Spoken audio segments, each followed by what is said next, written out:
수도권에서 프로들만이 가는 산행 코스는 불수사 도북 종주라는데 이의를 제기하는 사람은 거의 없을 것입니다.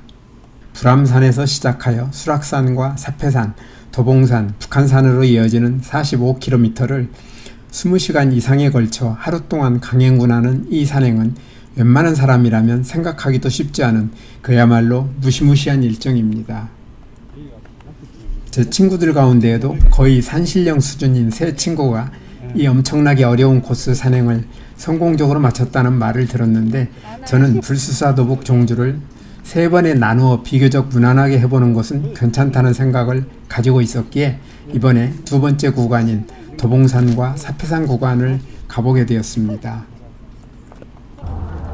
도봉산과 사패산의 종주는 도봉산에서 시작하여 사패산을 나중에 오를 수도 있고, 반대로 사패산을 먼저 오른 다음 도봉산을 나중에 오를 수도 있지만, 불수사 도북이라는 이름에 따라 대체로 사패산을 먼저 오른 다음 도봉산을 나중에 오르는 경우가 일반적입니다. 그렇더라도 사패산을 올라가는 길이나 도봉산에서 내려오는 길도 여러 가지가 있어 종주 코스는 상당히 많은데, 몇 해 전에 한 친구와 사패산에서 시작하여 도봉산에 오른 다음 도봉산역으로 내려온 적이 있어 이번에는 조금 달리하여 우이암을 거쳐 도봉산 우이역으로 내려오는 길을 선택하기로 마음을 먹었습니다. 사패산으로 올라가는 길은 여러 개가 있는데 저는 전철을 이용할 수 있는 회룡역에서 출발했습니다.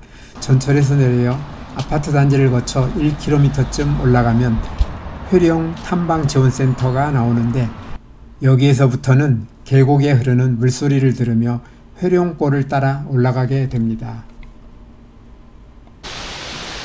북한산 국립공원의 북쪽에 위치하고 있는 사패산은 의정부시와 양주시의 경계에 자리하고 있으며, 동쪽 회룡 쪽은 의정부시에, 서쪽 송추 쪽은 양주시에 속해 있습니다. 숲이 울창하고 안골, 범골, 회룡골과 같이 맑은 물이 흐르는 계곡을 품고 있으며 정상에서의 전망이 빼어납니다. 사패산에는 원래 군부대가 있어서 사패산은 1960년대부터 군사보호구역으로 지정되어 오랫동안 일반인의 출입이 통제되다가 1기 신도시 개발 과정에서 군부대가 이전함에 따라 1992년부터 사패산 일대의 등산로가 개방되었습니다. 사패산이 군사보호구역으로 묶여있는 동안 사패산에는 수많은 식물들이 잘 자랄 수 있었는데, 여기에는 끈끈이 주걱, 산개나리, 꽃 개회나무와 같은 희귀식물도 포함되어 있어 사패산 봉우리 남쪽 동서방향으로 수도권 제1순환고속도로 사패산 터널을 뚫을 때 환경단체들의 반발이 극심하여 공사가 지연되는 아픔을 겪기도 했습니다. 회룡역을 떠난 저는 1시간 10분 동안 3.5km를 걸어 해발 448m의 회룡 사거리에 도착했고, 여기서부터 경사가 완만한 능선길 1.2km를 걸어 25분 뒤에는 해발 552m의 사패산 정상에 도착했습니다.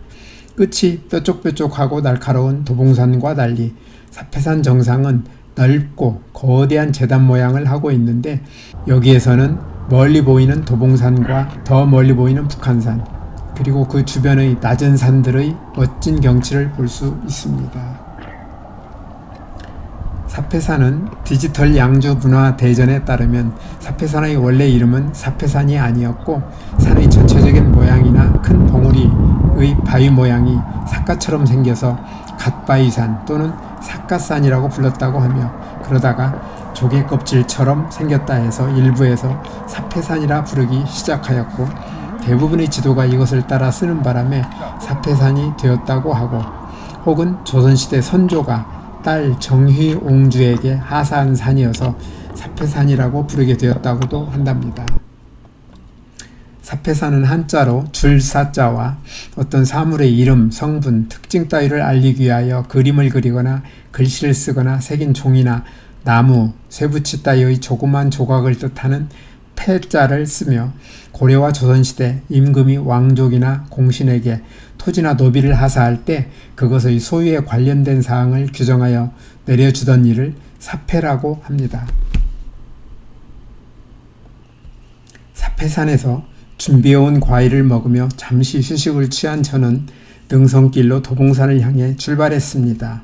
도봉산은 사패산과 자운봉, 오봉, 위암을 주봉으로 하여 사패능선, 포대능선, 다락능선, 오봉능선, 도봉주능선으로 이루어져 있는데 사패산에서는 사패능선과 포대능선을 거쳐 도봉산 정상인 자운봉으로 가게 됩니다. 포대능선이라는 이름은 능선 중간에 대공포 진지인 포대가 있었다고 해서 붙여졌다고 하며 포대능선은 도봉주능선과 함께 능선에 바위가 많아 길이 상당히 험한 곳이 많은데 능선을 지나가는 동안 멋진 경치를 볼 수 있는 곳이 많습니다. 따라서 도봉산에 오르더라도 정주하지 않고 접근성이 좋은 도봉산역에서 출발하여 정상인 자운봉을 가까이서 볼 수 있는 신선대에 올랐다가 바로 내려가는 사람들은 도봉산의 능선은 전혀 지나가지 않게 되므로 도봉산의 진면목을 다 보았다고 할 수 없습니다. 도봉산은 산 전체가 하나의 커다란 화강암 바위로 이루어져 있고 각 봉우리는 기복과 굴곡이 매우 다양합니다. 풍화작용을 받아 바위 표면이 벗겨지거나 떨어져 나간 박리면과 전리면의 발달이 탁월하며 화강암이 차별 침식을 받아 돌출된 봉우리가 만들어졌다고 합니다. 도봉산이라는 이름은 큰 바위길이 산 전체를 이루고 있어 길 도자와 봉우리 봉자를 써서 도봉이라 명명하였다는 설과 천축사, 희룡사 등의 사찰에서 조선 왕조 창업의 길을 닦았기에 붙여진 이름이라는 설이 있으며 조선 왕조의 흥업은 도봉산의 전기 때문이라는 전설이 있다고 디지털 도봉문화대전에서는 소개하고 있습니다. 도봉산은 도봉구청에서 도심 속의 세계적인 명산이라는 표현으로 소개하듯이 북한산과 함께 해마다 600만 명 이상이 찾아갈 정도로 많은 사람들이 사랑을 받고 있습니다. 서울에서 아주 쉽게 찾아갈 수 있으면서 자운봉 정상이 740m로 그리 높지 않고 규모는 다소 작은 편이지만 어느 유명산과 비교하더라도 뒤지지 않을 만큼 경관이 빼어나고 높이에 비하여 산행길이 험하여 산을 오르는 이에게 도전 의욕과 성취감을 동시에 갖게 해주는 멋진 산입니다. 사패산을 떠난 지 2시간 가까이 되었을 때 저는 도봉산에서 가장 좋아하는 코스 가운데 하나인 Y계곡에 도착했습니다.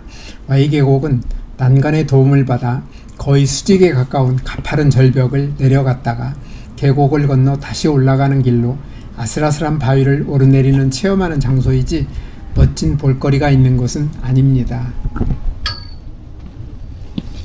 Y계곡은 보기에도 매우 위험해 보이고 거기다 추락사고가 빈번히 발생하는 험준한 급경사지로 최근 5년간 사상자가 13명이나 있었다며 노약자나 고소공포증이 있는 심약자는 우회로를 이용하라는 경고문이 붙어 있지만 길이가 200m에 불과하여 별로 길지 않고 구간 대부분에 철제 난간이 설치되어 있어 특별한 장비가 필요 없으며 정신 바짝 차리고 난간을 잘 붙잡고 조심해서 가다 보면 끝이 나오는 재미있는 길입니다. Y계곡이 잘 알려지면서 찾는 사람들이 많아짐에 따라 주말이나 공휴일에는 포대능선에서 정상인 자운봉 쪽으로 일방통행하도록 하고 있는데 가능하면 붐비지 않는 주중에 가는 것이 좋습니다.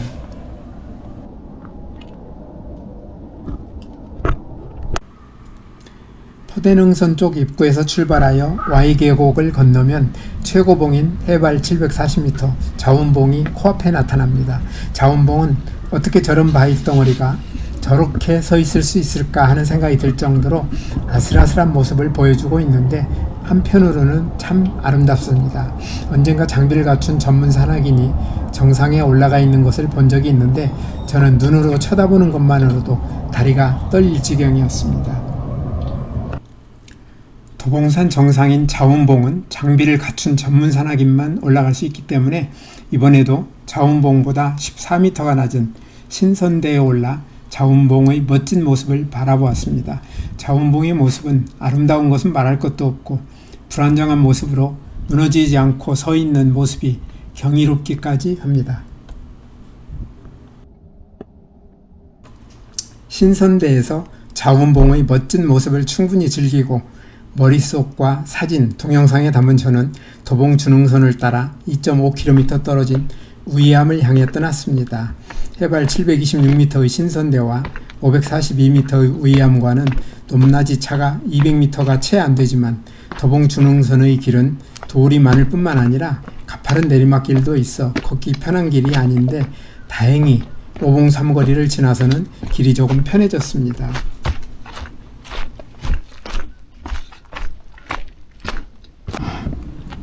이윽고 저는 우이암에 도착했습니다. 우이암은 한자로 소우자와 귀 이자를 쓰는데 이 이름은 봉우리의 모습이 소의 귀를 닮았다는 데서 유래하였다고 합니다. 디지털 도봉문화대전에는 우이암은 바위의 모습이 부처를 향해 기도하는 관음보살을 닮았다 하여 관음봉이라고도 하고 사모관대를 쓰고 있는 모습을 닮았다 하여 사모봉이라 부르기도 하며 도봉산에 분포하는 많은 바위들이 호랑이, 코끼리, 두꺼비, 코뿔소, 학 등 각종 동물의 형상을 하고 관음봉을 향하여 머리를 조아리는 듯하다고 하여 불교에서는 우이암을 관음성지라 여기기도 한다고 말합니다. 우이암은 도봉산의 대표적인 암봉 가운데 하나로 매우 급경사를 이루고 있으며 정상 쪽은 거의 수직 절벽에 가까워 암벽 등반에 좋은 조건을 갖추고 있어 전국 암벽 등반 대회가 열리기도 했다고 합니다. 우이암을 잘 구경한 저는 북한산 우이역을 향해 출발했습니다. 내려가는 길에 신라 경문왕 때 도성국사가 창건한 것으로 전해지고 있는 원통사에 잠깐 들렀는데 북한산 우이역으로 내려가는 도중 지도를 잘 보지 않았다가 길을 잘못 들어 30분 이상 덤으로 고생하는 옥의 티를 남겼습니다. 원통사에서 도봉산 우이역까지 1시간이면 충분히 도착할 수 있는 거리인데 무려 1시간 40분이나 걸려 길도 아닌 곳으로 내려오면서 사패산과 도봉산 종주를 마무리했습니다. 우리에게 최고의 기쁨을 주시려고 아름다운 도봉산과 사패산을 만들어 주신 분에게 제가 드릴 수 있는 최고의 감사를 드리며 영상을 마칩니다. 오늘도 끝까지 영상을 시청해 주셔서 대단히 감사합니다. 다음에 더 멋진 영상으로 찾아뵙겠습니다.